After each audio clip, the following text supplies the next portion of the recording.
morning, Joe. How are you today? I'm doing fine, thank you. Good. Thanks for calling in this morning. No problem. How was your Labor Day? We had a nice, relaxing weekend. Yes. Although I tell you, the allergies have really kicked in that time of year. Things are starting to die off or bloom, or one or the other, for sure. Yeah. I think it's the ragweed and the goldenrod this time of year. Yes, indeed. Well. Oh, well, could be worse. Actually, speaking of fall issues, there was, one, as you're aware, I'm sure, one case of Triple E in a Quincy resident that's been detected. So all those safety guidelines for mosquito safety should be adhered to.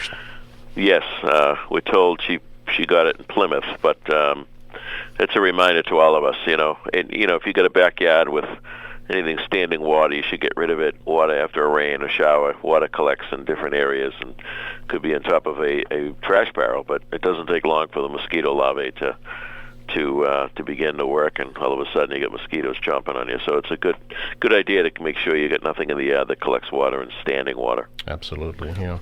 How is the Quincy doing in the pandemic? I don't have any numbers. The last numbers I have were from Friday. Yeah, I think we had one day with 5, one day with 3, and one day with 1 over the weekend. So we're still running that, between 1 and 4 generally each day. So we're hoping to hit that 0 steadily, but we're still in the green. We're still under the 4 average for the last 2 weeks. So let's hope that stays the way. Absolutely, yeah. Especially as school is preparing to start just a week from tomorrow, right? Yes, at least in the hybrid model for pre-K through 3rd grade. Right. I can hear your allergies bothering you now. Oh, I'm telling you, it's brutal this morning. Yes. School committee meeting again this week, so Again tomorrow night, yeah. We'll be talking about some of the policy issues, some of the issues around reopening, and we said we'd continue to monitor things and to make adjustments going forward when we could bring the next cohorts in under the hybrid. But, day by day. Yeah. Is there any concern about internet access here in Quincy? I know some of the more rural communities are having problems with this. It's more of a case of, yes. The answer to the question is yes. There's some families that may not have it. We're working with those families, and we're working with families that have no access to computer. With Chromebooks, we temporarily loan them just like we did last spring. In fact, we're doing a lot of upgrades around the school buildings, Joe, because of the amount of volume now that we're going to be dealing with the internet. So we have to boost some of the school areas so that all the schools are ready for it as well. So spending some money on that, almost $1 million actually. Right, because the teachers will be teaching from the classrooms, correct? Well, it's going to be a combination. Oh, some may be from the classroom, some may be from their home. I see. Some may be from a spot in the school, not necessarily the classroom. So still working all that out. Is there any sense for how many students have opted for full remote? Because I know that's an option. I haven't heard that number in a while. Okay. So that's something I'm sure we'll learn tomorrow night. Sure. That pre-K to 3rd, I doubt there'd be a lot of that. Okay. But who knows? I mean, people do have the option. And, the whole busing issue may push some of that as well. Right.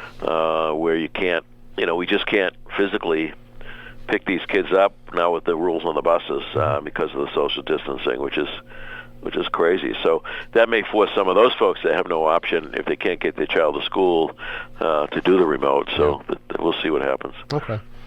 Speaking of schools, City Council is getting back to work tonight after their summer break, and one of the main items on the agenda is the construction of the Special Education Learning Center on Old Colony Avenue. The appropriation is for $14 million. Is that in addition to the $8.5 million that was already approved? Yes, that's in addition. Okay. The original amount was for the acquisition and what we thought was construction at that point. Now, once we delved into this and realized, through working with the state, realizing all the code and all the issues, to build a state-of-the-art facility, which you wouldn't want to build anything but, quite frankly. For example, Joe, just about every classroom has to have their own restroom. Really? Yes, so that gets very, very expensive. As you can imagine, when you're building that kind of plumbing out in the entire building. So, but even in the end, even with the total amount that would be borrowing, at the end of the day, it was still going to be saving money. for the city of Quincy. So in the general bottom line in the budget. So that's a good thing. It gets very expensive. For example, a lot of kids, not only we send them out to a specific school to help them, but there's the transportation cost to send them to that school. So you get the tuition and the transportation. And quite frankly, it just doesn't seem right that some of these kids are on a bus for 2 to 3 hours a day, going and to and coming from. So this is going to be a state-of-the-art, magnificent facility serving our families here in Quincy. Not all of them, because there are certain situations where we still have to send people out because of the specific need that we just can't necessarily handle. And some of our kids have 24-hour care because of the disability. So, we're very excited about it. I know Aaron Perkins and the whole special ed team is very excited about it. And I do believe we're going to have an awful lot of families choose to keep their kids in Quincy, which is going to lead to great savings. And I just think a better environment for the kids. Will there need to be more staff brought on for the new center? Or? Yeah, but even with all of that, even with the staff, even with the cost of the build-out, it's still going to be less money for the city. Okay. Which is pretty remarkable. I know you had hoped at one point for maybe about a year from now to have it open. Is that still the goal? That's still the goal. Okay. September of 2021, that is still the goal, correct. Okay. Very good. Also tonight, the council will be talking about leasing out a building on Broad Street for Father Bill's homeless shelter. That's a building the city recently purchased? Yes, yes. So at 39 Broad Street, literally across the street from where Father Bill's is right now. Okay. There's an industrial building there that is in good shape, but Father Bill's has a master plan with a whole different mindset for treating the homeless and some transitional housing. But in order for them to get the financing they need multi-year lease, which is typical in that world. Yeah. And anytime we get more than 5 years on a lease, I have to get the city council approval for it. So, obviously, for those that don't know, Father Bill's is in a city building currently. They're actually leasing in that building, the old Registry of Motor Vehicles building. So, as you know, that's going to become part of the campus of the new public safety headquarters. Thus, the need to find Father Bill's location across the street. Right. I know they're hoping to switch to a different type of model, moving away from the emergency shelter more to long-term housing. Yeah, kind of a combination. There'll be a triage area with emergency housing and then some transitional housing that people would stay for perhaps 3 or 4 months. It's an interesting concept, and I believe they've done it in Worcester and a couple of other locations, and it seems to be effective. So we're hoping that, I hear from people all the time, why don't you just shut it down, people, first of all, we have, in my opinion, as a government, we have a commitment to take care of those that can't take care of themselves. So that's one. Two is people think that if you shut it down, the homeless problem goes away. Well, that's not true. The reason the shelter was built was because we had a homeless issue 40 years ago. So I like to remind people of that. So, Father Bill's is an important facility here in the city for those that are down and out. Now, then we get other issues, and this is the thing that I remind people. Every homeless person in Quincy, doesn't necessarily have anything to do with Father Bill's. There are many people that do not want to help. They don't want to follow rules. They either have an addiction issue and they can't, handle themselves, so they're out on the street, which is very, very sad. And we've got social workers. We're trying to deal with some of those individuals, but so it's not everything related to Father Bill's. So I want to make sure that's clear. But Father Bill's has a good mission, and they do help a lot of people. Yeah, remember when it started in St. John's basement. Father Bill McCarthy. That's right. Hence Father Bill's. That's right. How do you think the primary went last week, Mayor, with all the different ways of voting? Well, it was interesting. Yeah. I mean, we were laughing because in 2002 I ran for county treasurer. And I never knew what happened in Franklin because it didn't come in until the next day. I'd already lost. There's no way I could make it up. So when I heard about the Franklin thing still being on, I said, "Oh my God, nothing's changed in Franklin." I didn't know that. Interesting. But it was surprising to me that there were a number of communities that really weren't prepared for that. Yeah. They weren't staffed for it. They weren't prepared for it. And again, it just shows. Nikki Crispo, Joe Newton, and that team, what a remarkable job they did. They were all wrapped up by 9:45. Yes. You had next door in Weymouth, I think it was 1 a.m. Yes. Before we learned. I mean, it's so there's certainly a lot of work to that stuff. It's typically a lot of work anyway with just the absentee and then the normal voting. But then to do the mail-in, it was a ton of work. I know there was well over 10,000 ballots that were mailed in, and those all have to be handled. And you got to make sure the list is accurate. Then that goes out to the voting place. Yep.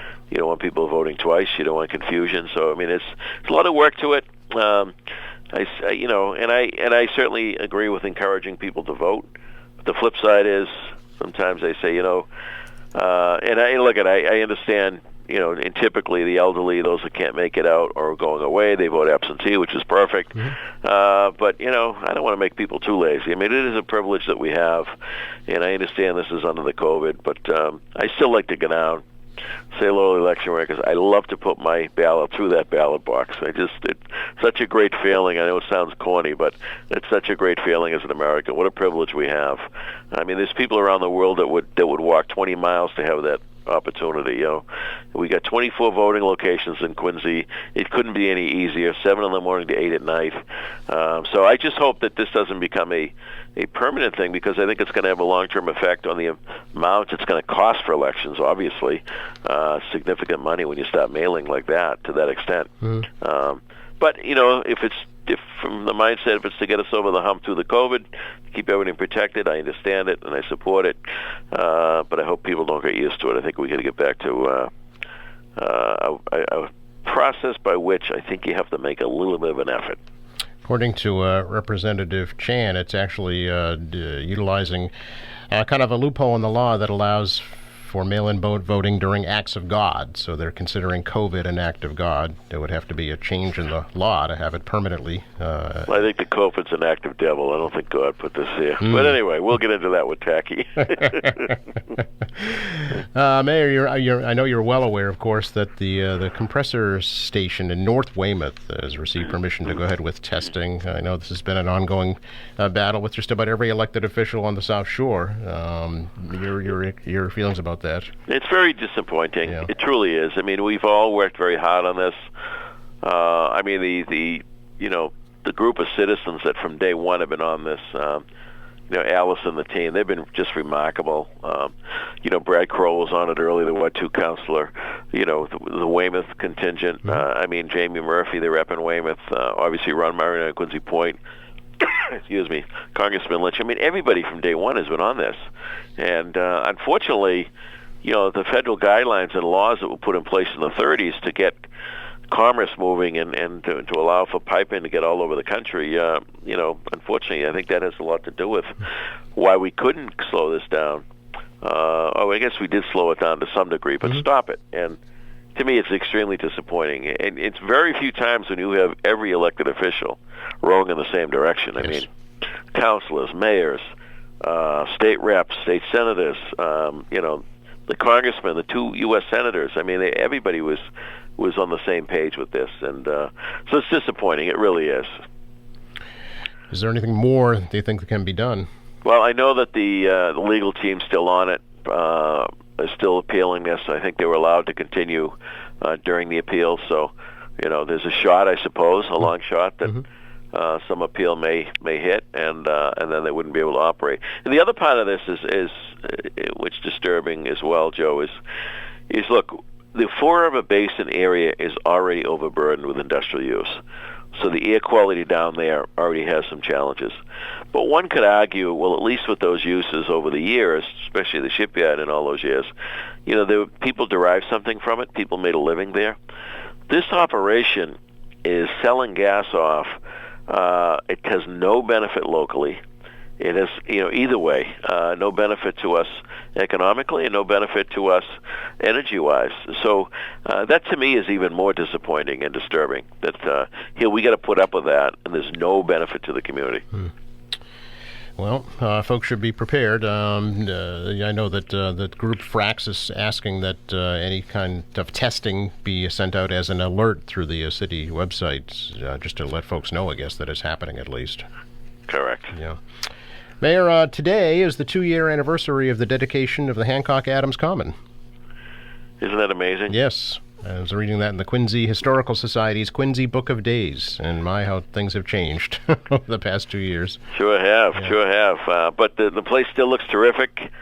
The guys are doing a great job maintaining it, and I know it's been extremely well received. We still get comments from a lot of people, particularly people that may have been away from this city for a long time and have come back to visit or move back this way. They're blown away by the space. It is first class. I mean, this could easily be in the mall, the National Mall in D.C., with the quality that was built. So we're pleased with it. I know the public is very happy with it. It's like the outdoor living space for our new downtown. It really is. And of course, next spring we'll be celebrating another big milestone for the downtown with the construction of the Generals Park, going along with the bridge. So that'll be exciting next spring.